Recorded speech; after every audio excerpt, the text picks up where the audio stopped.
Sinimulan ng hukbong sandatahan ng Ukranya ang malalaking operasyon sa Iran.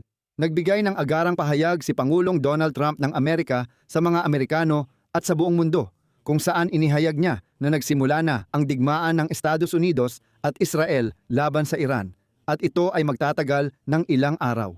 Diretsahang sinabi ni Trump na layunin ng digmaang ito ang pagpapatalsik sa rehimen ng Ayatollah sa Tehran, pagwasak ng programang nuklear, misil, hukbong sandatahan at hukbong dagat ng bansa. Kaya nanawagan si Trump sa Iran. Hinimok niyang sumuko ang mga sundalong Iranian at ibaba ang armas, kundi ay lilipulin sila. Narito ang pahayag ni Pangulong Donald Trump ukol sa patuloy at malawak na kampanyang militar ng Estados Unidos laban sa Iran. At ang kanyang tuwirang panawagan sa mga Iranian na alisin, ayon sa kanya, ang mapaniil na pamumuno ay nagpakita ng kanyang lumalaking pagkahilig sa mga panganib sa geopolitika at nagdala sa kanyang pagkapangulo sa mas lalo pang hindi tiyak na panahon.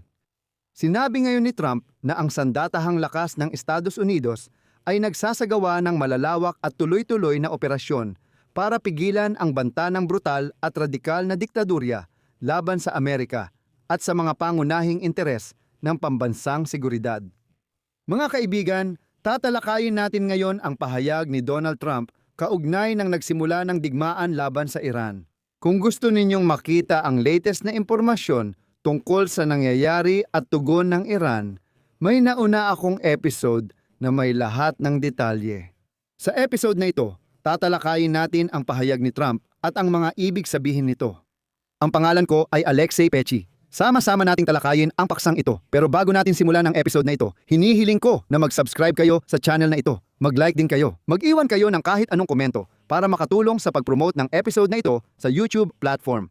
At mag-subscribe din kayo sa aking Telegram channel na Pechi News para kayo ang unang makaalam ng mga pinakabagong balita. Hanggang sa muli nating pagkikita. Sa 47 taon, paulit-ulit na sumigaw ng kamatayan sa Amerika ang rehimeng Iranian at nagsagawa ng tuloy-tuloy na kampanya ng karahasan at malawakang pagpatay.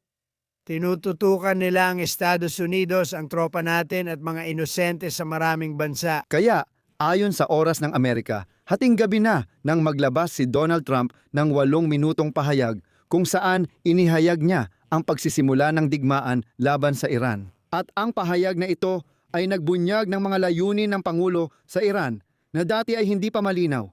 Так и потенциальные ужасные последствия. Mukhang umaasa si Trump na magtatagumpay ang kanyang malawakang operasyong panghimpapawid sa Iran para magdulot ng pagbabago ng rehimen. Sa kabila ng malaking kawalan ng katiyakan kung sino ang papalit sa rehimen na ito, kakaunti lang ang mga halimbawa sa kasaysayan ng pagpapatalsik sa lider ng bansa gamit lamang ang operasyon sa himpapawid. Ibig sabihin, siyempre, matindi ang pagtutol ng mga Amerikano na pumasok ang mga tropang panlupa sa teritoryong ito. Gayunpaman, sinabi ni Trump, tinanggihan nila ang anumang posibilidad na talikuran ang kanilang mga nuklear na ambisyon. At hindi na natin ito kayang tiisin pa. Malinaw na ganito dapat tumugon ang mga Amerikano dahil naipahayag na ang ambisyon. Nagdesisyon si Trump matapos ang ilang linggo ng pag-uusap, matapos ang ilang pagtatangka ng kanyang mga sugo na sina Kushner at Witkoff na makamit pa rin ang isang diplomatikong kasunduan na mapipilitang talikuran ng Iran ang matagal nang itinakdang mga pulang linya. Ayan. At kaya ngayon, ang mga sundalong Amerikano ay nagpaplano ng ilang araw ng mga pag-atake. Ngayon, gumanti na ang Iran ng mga pag-atake sa gitnang silangan, kabilang ang base ng hukbong dagat ng Estados Unidos sa Bahrain, na himpilan ng Fifth Fleet. Hindi pa rin lubos na inilahad ni Trump sa publiko ang kanyang posisyon pabor sa digmaan, kahit noong kanyang ulat tungkol sa kalagayan ng Amerika nitong Martes, nang siya ay nagsalita sa Kongreso. Kahit na ang mga pag-atake ay isang politikal na delikadong hakbang sa loob ng bansa, lalo na para sa isang pangulo na nagkampanya noon sa ilalim ng panawagan na tapusin ang lahat ng panlabas na sigalot. Ngayon, tinutokso si Trump dahil sinabing siya ay tagapamayapa, habang siya mismo ang nagsisimula ng isang potensyal na napakadelikadong malawakang digmaan. Ayan. Sunod, sinabi ni Trump na layunin ng rehimeng Iran na pumatay. Maaaring may mamatay na matatapang na Amerikanong bayani at magkaroon ng mga biktima na karaniwan sa digmaan. Hindi natin ito ginagawa para sa ngayon, kundi para sa hinaharap. Isa itong marangal na misyon. Ginawa ng Estados Unidos ang lahat para mabawasan ang panganib sa mga Amerikanong personnel sa rehiyon. Para sa maraming kaalyado ni Trump, matagal nang mukhang hindi maiiwasan ang aksyong militar. Sabi ko rin ito sa mga episode ko. Kaya kung interesado ka, balikan mo at panoorin. Ihambing mo kung ano ang nangyari. Halimbawa, sa episode kahapon, Pebrero 27 at kung ano ang nangyayari ngayon. Para lang mapagtibay o kabaliktaran, alam mo yon, itakwil ang tiwala sa mga sinasabi ko, pero palagi kong hinihikayat na magtiwala pa rin. Hindi sa headline, cover, o malalakas na salita, kundi sa diwa mismo. Para maintindihan ang diwa, kailangan mong makinig sa maraming impormasyon. Matapos sabihin sa simula ng taong ito na susuportahan niya ang mga nagpoprotesta sa Iran at bantaan ang pag-atake, tila naramdaman ni Trump na kailangan niyang sundin ang tinatawag niyang pulang linya. Kapag natapos tayo, kunin ninyo ang gobyerno. Mapupunta ito sa inyo. Malamang, ito na lang ang tanging pagkakataon ninyo sa maraming henerasyon. Matagal na kayong humihingi ng tulong sa Amerika, pero hindi ninyo ito nakuha. Walang naging pangulo na handang gawin ang handa kong gawin ngayon. May presidente na kayo na nagbibigay ng gusto ninyo. Tingnan natin kung paano kayo tutugon. Ang mga motibo ni Trump para sa ikalawang serye ng mga pag-atake sa Iran matapos niyang bumalik sa kapangyarihan na kadalasang ipinapahayag sa maiikli at pabayanyang pampublikong pahayag ay tila nagbago sa paglipas ng panahon. Mula sa pagtatanggol sa mga nagpoprotesta hanggang sa pagpigil sa mga nuklear na ambisyon ng Iran at sa huli sa pagpapatalsik sa rehimen ng Iran. Binanggit din ni Trump ang arsenal ng mga misel ng Iran at ang nagdudulot ng destabilisasyon na suporta nito sa mga regional na proxy group tulad ng Hezbollah at Hamas.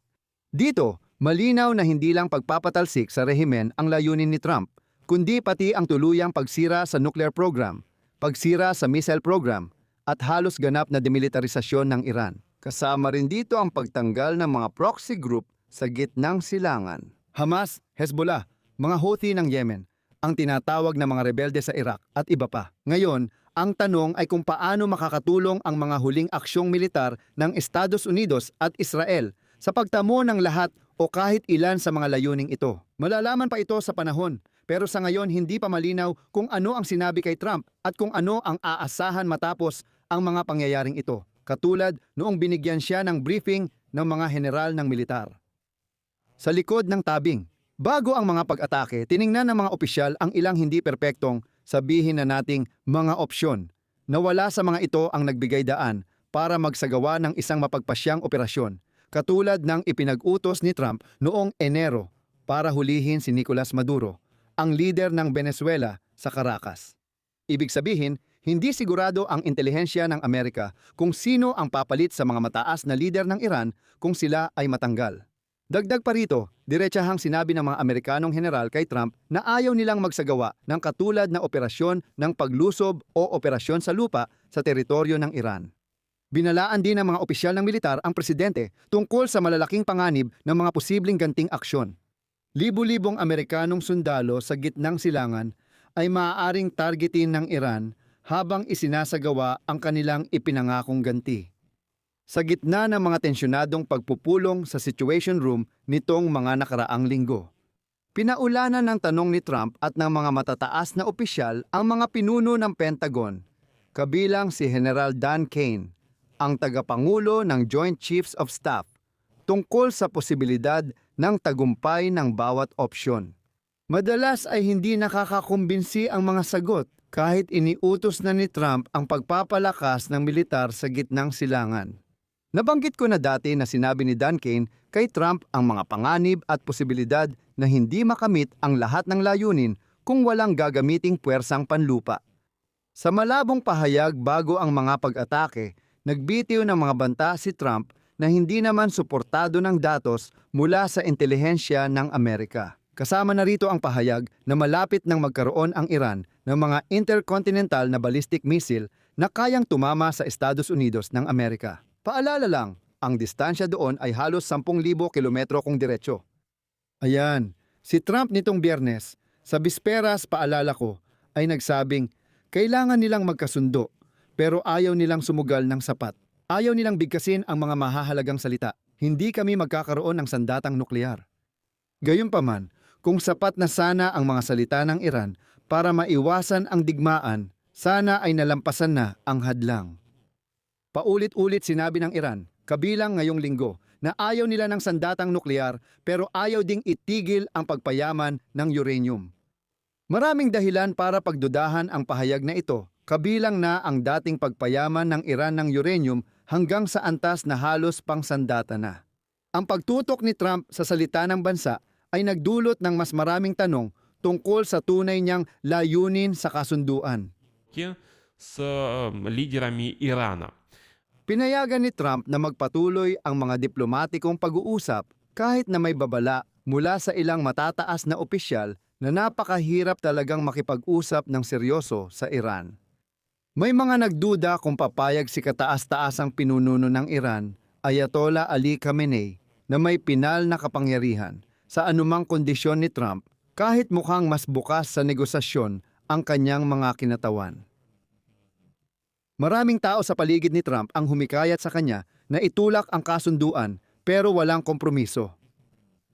Ang mga sugo niyang sina Stephen Witkoff at Jared Kushner na lumahok sa 3 round ng negosasyon sa mga Iranian ay pumasok dito na may maingat na pag-asa sa tagumpay. Sa tingin ko, panlilin lang ang mga negosasyong ito para magmukhang iniisip o sinusubukan ng mga Amerikano sa unang pagkakataon sa mga Iranian. Pero ayon sa sinabi ngayon ng IDF, ilang buwan nang pinaplano ng Israel at Estados Unidos ang operasyong ito.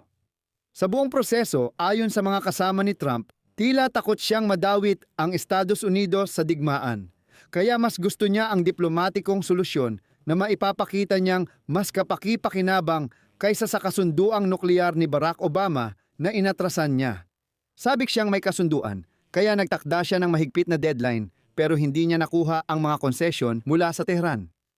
Kapansin-pansin, habang nag-uutos ng mga pag-atake, hindi pinansin ni Trump ang mga babala ng kanyang tagapayo sa militar na maaaring magdulot ito ng hindi tiyak na resulta at labis na pagganti mula sa Tehran. Ang bagong operasyon na kasunod ng limitadong pag-atake ng US sa nuclear facilities ng Iran noong Hunyo ng nakaraang taon ay may malaking panganib sa politika. Para sa Pangulo na ang mga taga-suporta ay karaniwang tutol sa mga digmaan sa ibang bansa at lalo na kay Trump na may nalalapit na midterm elections sa Kongreso. Sa ikalawang termino niya, ginamit ni Trump ang mga sundalong Amerikano para umatake sa mga pasilidad sa mahigit kalahating dosenang bansa. At hindi rin malinaw kung gaano tatagal ang operasyong ito at magkano ang magagastos dito. Parehong sa usaping pera at sa kasamaang palad sa buhay ng tao. Panayam ngayong linggo. Nagbabala noon si US Vice President J.D. Vance laban sa pagpapadala ng sundalong Amerikano sa delikadong lugar ng walang malinaw na dahilan. Ipinahiwatig niya na ang anumang operasyon sa Iran ay hindi mauuwi sa matagal na labanan tulad ng sa Iraq o Afghanistan. Ibang usapan na iyon. Narito ang CP mula kay J.D. Vance. Naniniwala ako na kailangan nating iwasan ang pag-uulit ng mga pagkakamali ng nakaraan. Sa tingin ko rin, kailangan nating iwasan ang labis na pagkahumaling sa mga aral ng nakaraan. Ang kabiguan ng isang pangulo sa isang sigalot militar ay hindi ibig sabihin na hindi na tayo dapat sumali muli sa mga ganitong sigalot. Dapat tayong mag-ingat. Pero sa tingin ko, maingat si Pangulong Trump. Nitong Biyernes, inamin ni Trump ang panganib ng matagal na sigalot. Narito ang kanyang sinabi. Palagay ko, masasabi nating laging may panganib. Kapag may digmaan, laging may panganib anuman ang gawin. Kaya mga kaibigan, binabantayan natin ngayon ang mga kaganapan sa gitnang silangan. Dito ko tatapusin. Ibahagi ang opinyon at konklusyon sa comments sa episode na ito. Mag-subscribe sa channel para di ma-miss ang mga bagong episode. Pindutin nyo ang notification bell at huwag kalimutang mag-like. Mga kaibigan, kung naging kapaki-pakinabang ang episode na ito, hinihiling ko ang inyong suporta sa YouTube channel sa pamamagitan ng donasyon. Siyempre, mag-subscribe kayo para sa mga bagong episode. At siyempre, mag-subscribe kayo para hindi ninyo ma-miss ang mga bagong episode. Iyon lang po, mag-ingat kayo. Paalam sa lahat.